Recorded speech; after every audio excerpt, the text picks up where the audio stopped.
Damien and I continued to eat and eventually separated for training, him to his brothers, and me towards my own training session.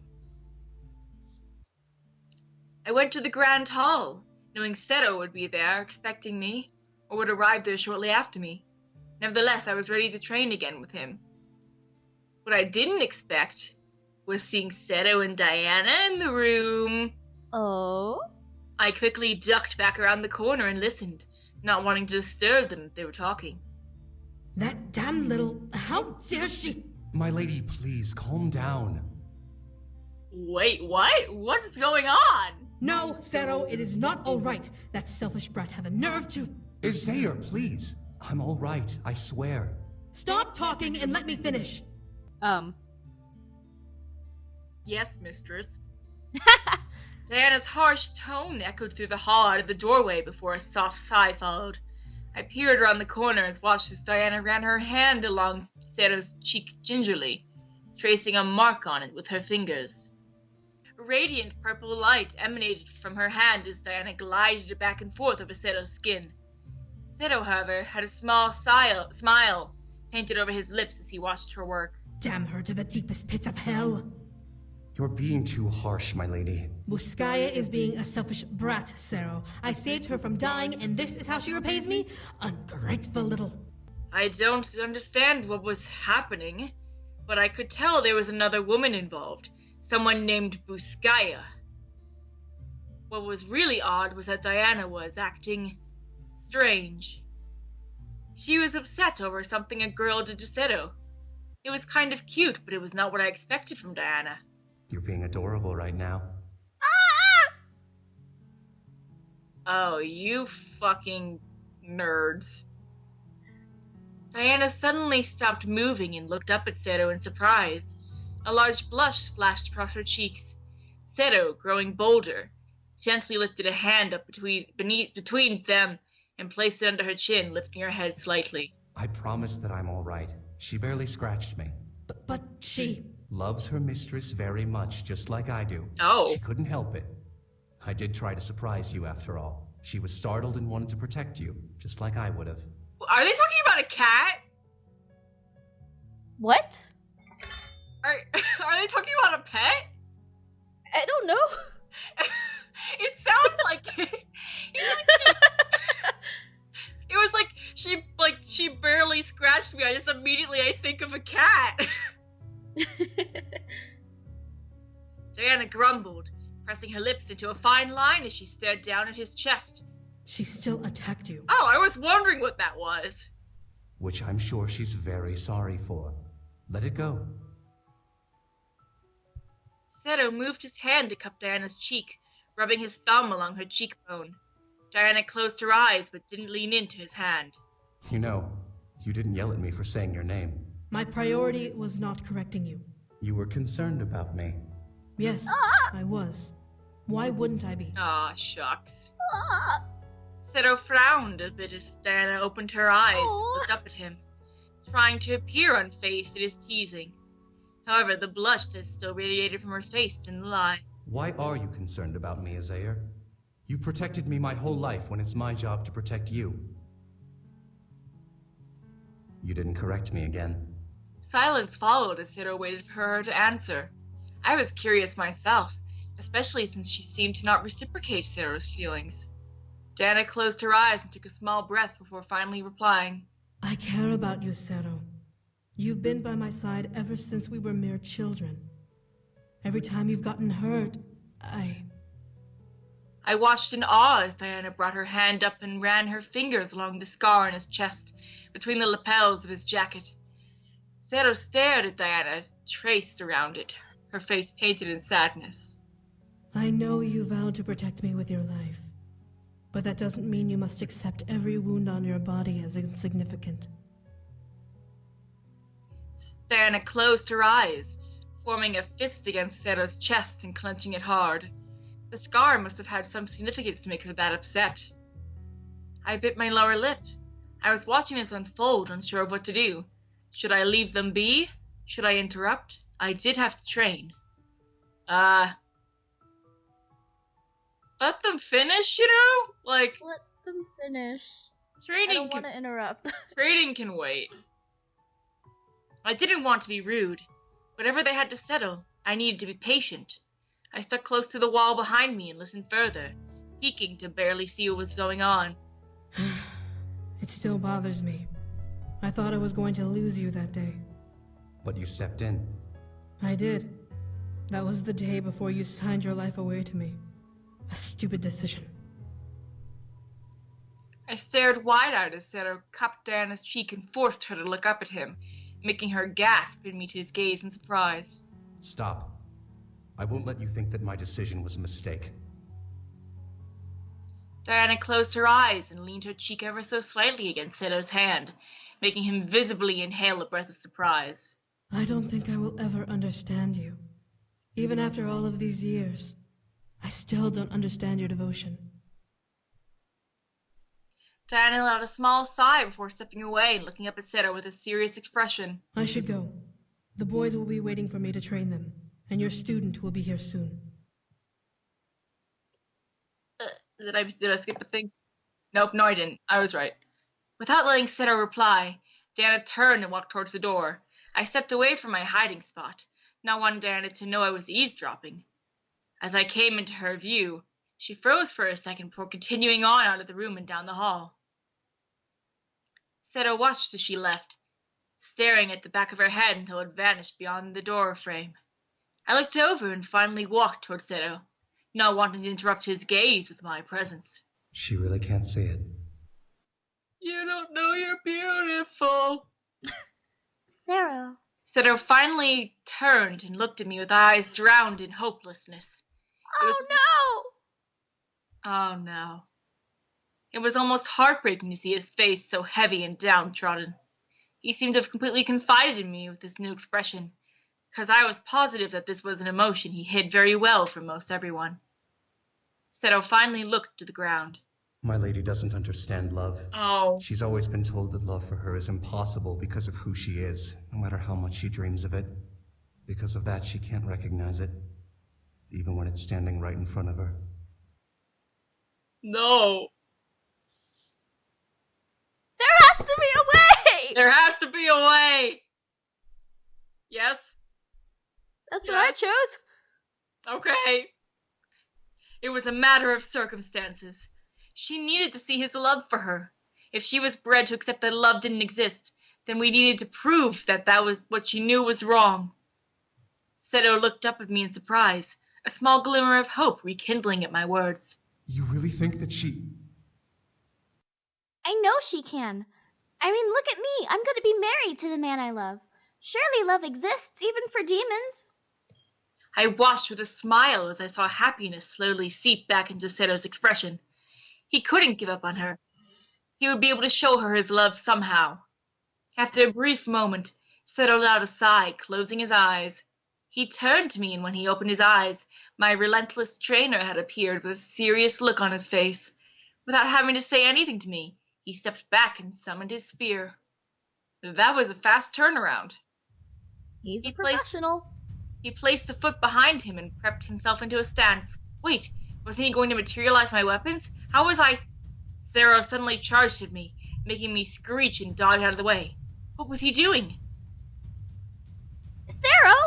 What are you waiting for? Summon your weapons! What? He wasn't being serious, right? He expected me to use magic? That was impossible. As I managed to dodge and duck his attacks, my fingertips began to tingle. Energy rushed through my veins under my skin, tickling my nerves. It was unnatural, but somehow I felt comfortable with it. Was this truly magic at work, or was I just nervous, not wanting to be skewered? Try! Try! I had to try. I jumped away from Seto and quickly closed my eyes, focusing on my hands. I needed my weapon. Within my hands formed a rod of lavender mist. It glistened before finally shifting and forming into the spear I was used to. Gripping it and feeling it physically in my hand, I smirked and turned back to Seto, bracing for another attack. Parry! I smirked this time and swung my spear in front of me, swiping his spear away from my body. He was now open for me to attack. Like a repeated memory, I attacked him, clashing my weapon with his multiple times. The chime of our weapons smashing against each other rang through the room.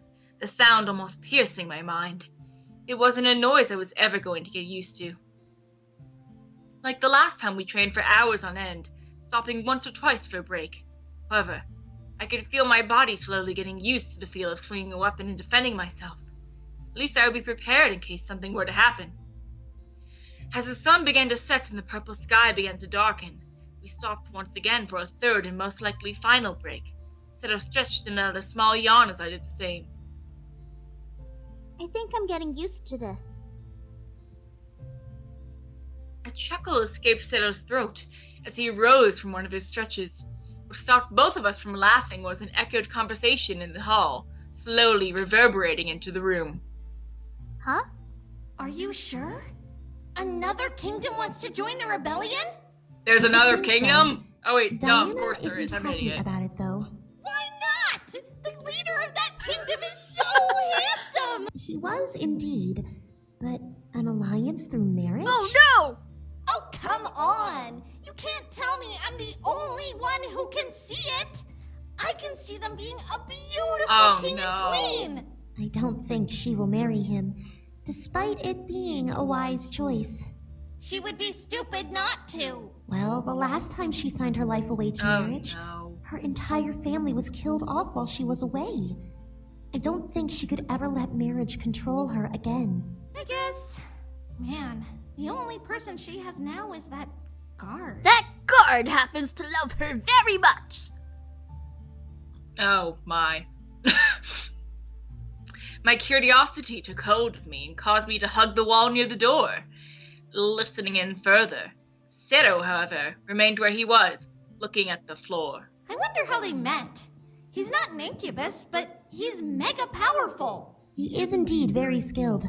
I'm slightly jealous of her for having such a devoted guard. Devoted? He's crazy! I've heard them talk in private before. He keeps saying that he's in love with her.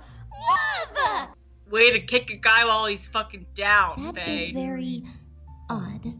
However, I wouldn't be surprised if her natural aura has affected him after years of servitude. I believe he's been with her since they were children, so that's This over is- 100 years of protecting her and being close. Yeah. Look, and I'm gonna say this right Probably now. just didn't Any fall right her. exposition She that you involves do everyone via she meets. overhearing like a conversation of people who aren't even involved in it is Pure-blooded really succubus shoddy. will do that. It just is. At least she's the only pure-blooded It's demon shoddy. of Lilith in the world. That we know of at least. That's sad. The conversation trailed off as the pair moved away from the room. I looked back at Seto, seeing him grip his spear and grit his teeth. He didn't seem to like what Rabbit and Faye had to say. Of course not. They totally just wrote off his feelings. Sarah? You okay? Seto looked up at me, a dull glaze over his no! eyes. From the expression on his face, I could tell that he had heard things like that before, but it still seemed to affect him emotionally. I frowned and walked over to him, as he shook his head. What they said about her marriage was true. When the Demon Lord's heirs left the demon world, my lady left to go after them. However, while she was gone, the Demon Lord attacked this castle. I watched as Seto gripped his spear even tighter than before, shutting his eyes and turning his head away from me almost in shame. The Demon Lord's henchmen, the imp demons who brought you here, infiltrated our defenses and were able to reach the heart of the castle, where my lady's parents and unborn baby sister were hiding. Through some form of blood magic, they were able to break through the protective barriers around the room and... He didn't need to explain. The heavy weight in my gut acknowledged what he was going to say before he could speak it. I looked to the floor, suddenly feeling very sorry for Diana. She lost her entire family while she had been in the human world, trying to save them. It was too cruel. Seto let out a shaky sigh before he looked back up to me. When my lady returned, she vowed to seek vengeance and destroy the Demon Lord's tyranny. She formed the rebellion, and now, here we are, readying ourselves for the final battle. Everyone only sees the hard-faced, cutthroat queen of the rebellion when they look at her, as if she were unable to love or care. Seto's hand reached up for his collar, where a beautiful purple rose charm hung. His fingers ran over the surface as he smiled to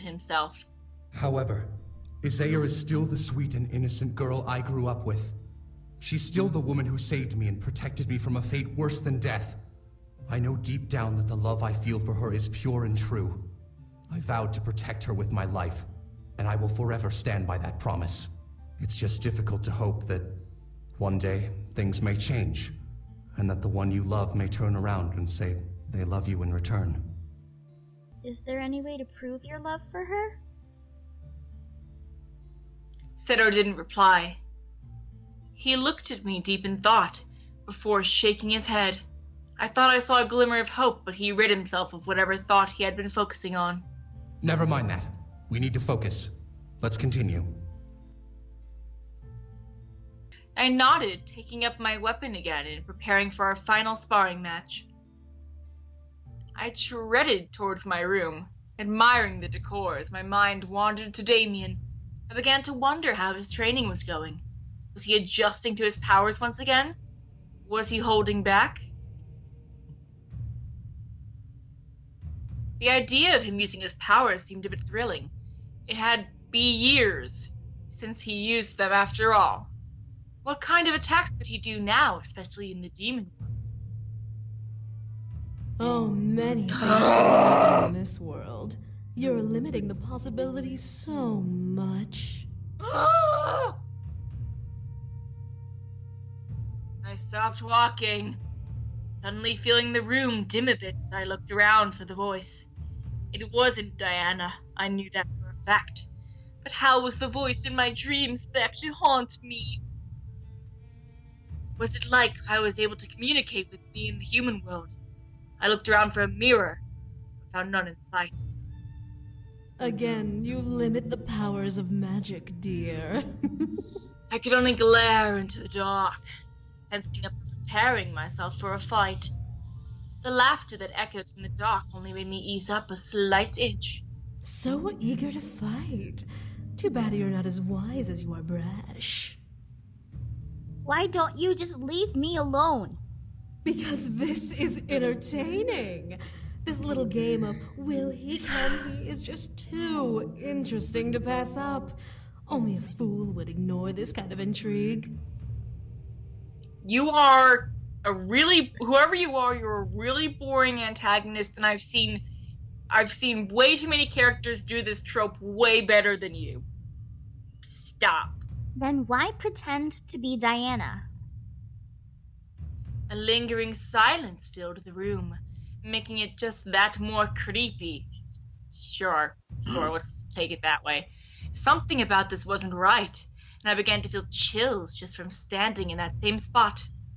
No one was around to witness me. Witness me! To Valhalla!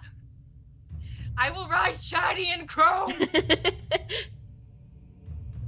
No one was around to witness me. And I was feeling like prey about to be strucken at. Strucken? At last. Is that a word? Strippin'. I'm Sam Strippin', I am. At last, a deep chuckle invaded my ears. Because, dear, I'm what you fear the most. No, you're Boring not. antagonist! Ah! My phobia! You fiend! What? Think about it. Or should Oh, I repeat fuck what you! reached- No, don't do that. Do not do that. That's very bad. I froze, realizing what she meant. She gave me that horrid nightmare and made me watch it. I knew that something had been wrong with it, outside of it being completely disgusting in the first place. To think that it was induced by whatever this thing was. I practically snarled at the dark. That was you! You sound so confident. It feels so good to be recognized. I began to prepare an attack. Found myself faltering due to the exhaustion from training. The harder I tried, the more the room around me began to spin. I had to stop myself, not wanting to faint in the hallway. The voice in the air chuckled heartily at my struggle, making me grimace and glare harder at the dark. Oh, I can't wait until you realize who I actually am. The expression on your face will be just so tantalizing. What the fuck? Tell me! What if it's Faye? It's not Faye. I know it's not, but I'm just like...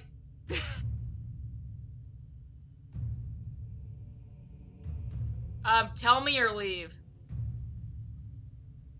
I don't care. I want to just leave. Me too. I don't care who they are. I'm leaving. This game is becoming too insane. This was some voice in my head taunting me and laughing at my struggles to make it stop playing games with me. The voice only laughed. You can walk away all you like. I'll always be around, waiting to check in again. Oh my god, you're so edgy. What's stopping me from just ignoring you? You can't. Seriously? I'm always there, tickling your brain and reminding you of what you truly believe. So are all the rest of my shitty and embarrassing memories that I wish I could forget. Tickling my brain. Coochie-coochie-coo! Coochie-coochie-coo! Coochie-coochie-coo! Anyway, those last haunting words in my mind. Coochie-coochie-coo!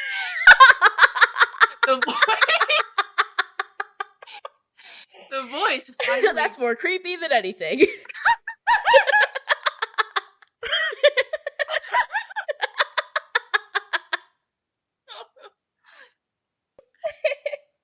Voice finally vanished. The light of the hallway grew back to its original cloud. I'm sorry, that immediately followed by a typo was too much.